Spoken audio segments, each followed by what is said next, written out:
10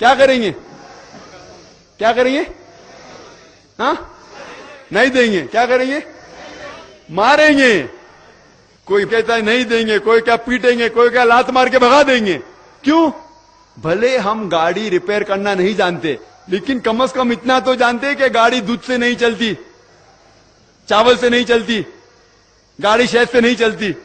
ہم بھلے میکینک نہیں ہیں, لیکن ہمارے پاس گاڑی کا کم از کم اتنا علم تو ہے کہ وہ چاول سے نہیں چلتی, دودھ سے نہیں چلتی, شہد سے نہیں چلتی, گھی سے نہیں چلتی. اسی طریقے سے اگر ہر مسلمان قرآن کو کم از کم سمجھ کے پڑھے, بھلے ہم عالم نہیں ہیں, تو کوئی بھی مولانا, کوئی بھی عالم آپ کو گھمائے گا نہیں.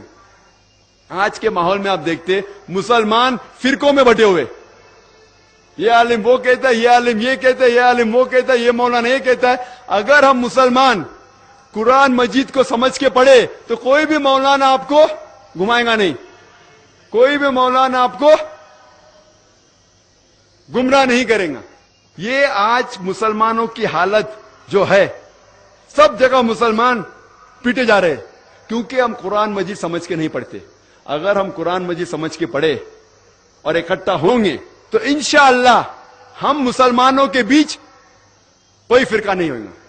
اللہ تعالیٰ فرماتے سورہ عمران میں سورہ نمبر 3 آیت نمبر 103 میں, وَاعْتَصِمُوا بِحَبْلِ اللَّهِ جَمِيعًا وَلَا تَفَرَّقُوا, آپ اللہ کی رسی کو مضبوطی سے پکڑیے اور آپس میں فرقے مت بنائیے.